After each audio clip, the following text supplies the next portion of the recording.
effectivement, c'est la question du chercheur, de l'informateur, toutes ces questions-là qui vont être posées. Et en fait, c'est essentiellement d'essayer de présenter une méthode de collecte spécifique, donc en sociologie, ce qu'on appelle l'enquête qualitative, appliquée à un champ de recherche particulier, le champ de l'alimentation. Alors la première idée, c'est que les pratiques alimentaires s'inscrivent dans la sphère du domestique, du quotidien, et elles relèvent de ce que Michel de Certeau appelait les arts de faire. Donc, du coup, si on souhaite les étudier, il peut être utile d'entrer dans l'intimité des personnes. Et faire une sociologie du champ alimentaire amène, du coup, à s'intéresser à des aspects qui, au premier regard, peuvent sembler anodins, futiles, pas très reluisants, parce que englués dans la mélasse du quotidien. Et finalement, il me semble que alors je dis le travail du sociologue, hein, mais c'est probablement aussi le travail de l'historien, c'est probablement le travail de l'ethnologue, hein, là-dessus. Je pense que les sciences sociales ont une certaine unité, mais finalement, c'est de faire émerger le social derrière des habitudes qu'on peut penser comme naturelles. Et pour ça, faire des observations microscopiques peuvent être aidantes.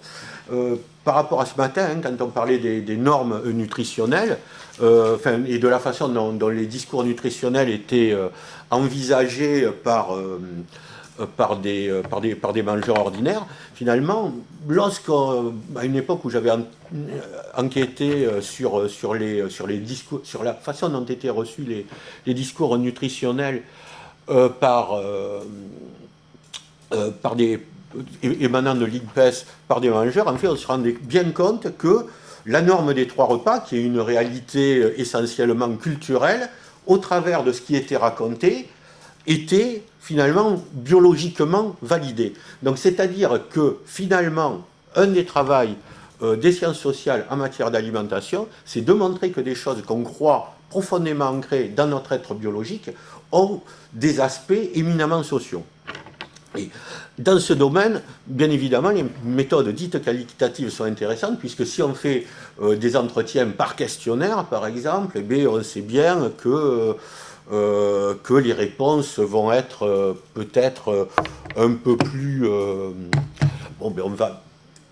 la personne qu'on questionne va souvent répondre comme elle pense que le chercheur a envie qu'on lui réponde. Hein. Je crois que c'est un adage qui est bien connu des historiens, hein, qui dit que le plus naïf des policiers, c'est que pour obtenir les bonnes réponses, il suffit de poser les bonnes questions. Or ça, si on fait du quali, on arrive un petit peu à échapper à ça. Alors, de notre côté, ce qu'on va reprocher au qualitatif, c'est d'être impressionniste, car non chiffrable, non représentatif, hein, c'est des questions qui ont été... Mais la question qu'on peut aussi se poser, c'est est-ce que la mise en statistique est la seule façon de produire de la connaissance? Moi, je ne pense pas, et si on accepte le postulat qu'on peut produire de la connaissance autrement qu'en chiffrant, eh bien, on accepte d'emblée qu'une méthode qui ne fait pas de la validité statistique sa spécificité ou sa spécialité ne soit pas évaluée, justement, à l'aune de la quantification. Donc, c'est pour ça que je vais insister particulièrement sur le statut du terrain des interlocuteurs dans l'enquête qualitative. Alors, la première idée, c'est quand même de dire que faire du qualitatif, c'est une stratégie de recherche au service d'une problématique ou en tout cas d'une question qu'on se pose. C'est-à-dire qu'on va collecter des informations pour répondre à une question qu'on s'est préalablement posée. Et pour ça, on va interroger un certain nombre de personnes en vue d'une généralisation. C'est-à-dire qu'on va postuler, un des postulats, alors qui effectivement peut être discuté, mais on va dire que c'est un postulat que j'adopte, c'est qu'on peut, à partir de réponses individuelles, à arriver à des conclusions généralisables. C'est-à-dire que pour faire ça, on va partir de son expérience personnelle sur le terrain, ce qui se passe autour de nous, ce qui nous arrive à un moment, et à partir de là, on va produire des descriptions. Tant qu'à faire, ça peut être pas mal de les consigner quotidiennement dans un carnet. C'est-à-dire on ne va peut-être pas juste enregistrer des choses, on va beaucoup observer. Et finalement, on est dans une démarche qui va s'inscrire sur du long terme, puisqu'on va nouer des relations sur le long terme au travers de rencontres privilégiées avec un nombre d'interlocuteurs limité.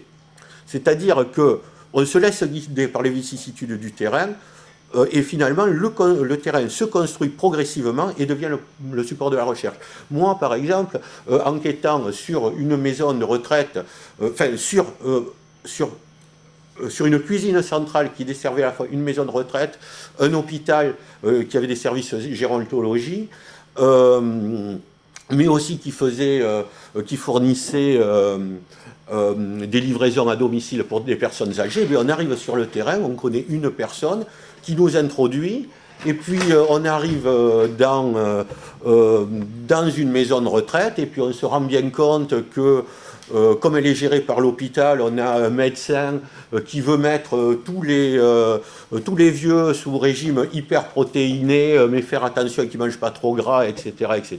Alors on remarque que ça se passe très très bien à l'intérieur de l'hôpital où elle est et médecin référent, et où c'est elle qui est le médecin particulier des personnes, mais dans la maison de retraite où il y a des médecins personnels des personnes, il y a des conflits puisque les prescriptions ne sont pas les mêmes. Donc du coup, moi je n'avais pas pensé au départ à aller voir les médecins, je suis allé voir les médecins particuliers, et puis on va rencontrer des personnes, il y a des personnes de la famille qui nous croisent, et on se dit ça peut être intéressant de les rencontrer. C'est-à-dire qu'au fond, on va faire feu de tout bois de ce qui se passe, et c'est à partir de là qu'on va construire quelque chose. C'est-à-dire que finalement, on cherche à produire des connaissances nouvelles, et il y a une grande dose d'imprévisibilité qui fait que l'enquête va se décaler à un moment vers de nouveaux objets.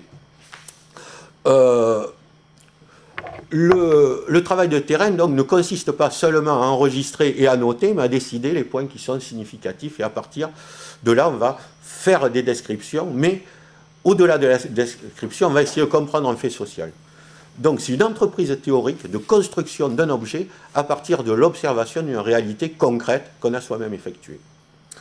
Donc c'est une discipline de l'interprétation qui s'inscrit dans un projet de compréhension. Je vais aller très très vite là sur cette partie-là, mais la première idée c'est bon,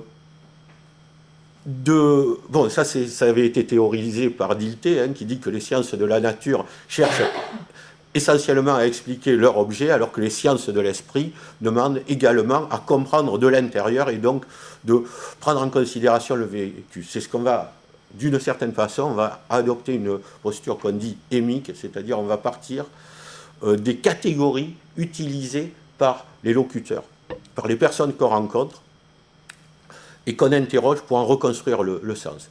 Et finalement, c'est l'étonnement face à des choses qui nous semblaient familières qui permet aux sociologues d'interroger ses propres pratiques, ses propres catégories. Et c'est quand on va prendre conscience que nos propres catégories sont aussi construites et aussi subjectives, pour peu que la subjectivité, la distinction subjectivité-objectivité veuille dire quelque chose. Mais en tout cas, si celles du locuteur sont subjectives, les nôtres le sont autant. Et c'est en prenant conscience de notre propre subjectivité qu'on va pouvoir adopter une posture critique et distancée.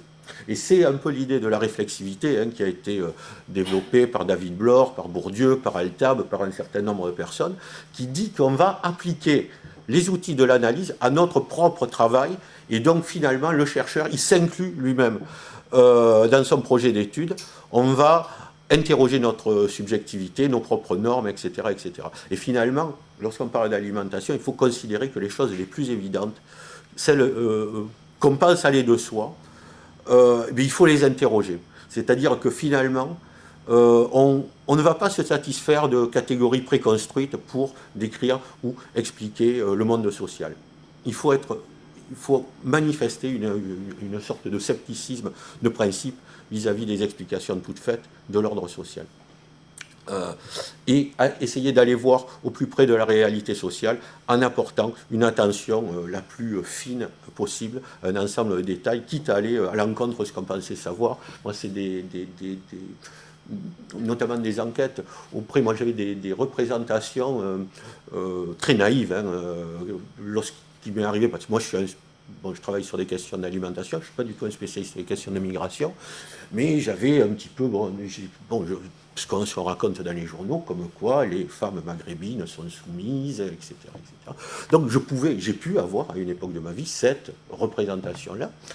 Et je me suis rendu compte en allant sur le terrain, finalement, que au travers de la cuisine, elle pouvait avoir un certain pouvoir, d'une part, paradoxalement, donc alors là je parle de primo-arrivants, hein, des femmes qui pouvaient être souvent beaucoup plus jeunes que leur mari, ce qui, de notre point de vue occidental, peut sembler étonnant, faisait qu'elles étaient beaucoup plus dynamiques, que du coup, elles allaient beaucoup plus se déplacer, faire des choses, et finalement, elles pouvaient avoir une place qui était souvent plus favorable que celle de leur... alors, je ne vais pas rentrer dans les détails de ça, je vais conclure très très vite.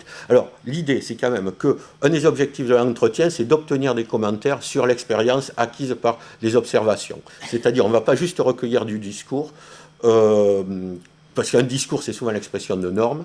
Il faut pouvoir mesurer, analyser l'écart entre le déclaratif et les pratiques.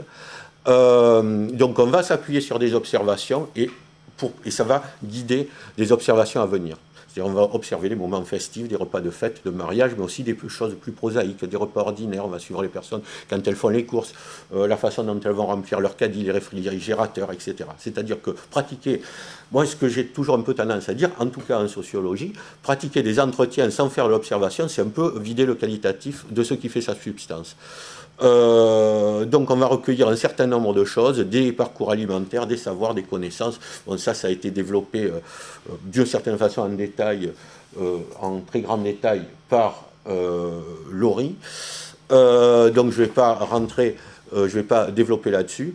Je vais conclure juste très rapidement en disant comment on sélectionne les locuteurs et quel est leur statut. C'est-à-dire quel est le bon nombre de personnes à rencontrer. Et ça ne se pose pas de la même façon que lorsqu'on fait des enquêtes par questionnaire. C'est-à-dire que les personnes sont choisies pour leur diversité, de façon à ce que soient prises en compte des situations sociales les plus différentes possibles.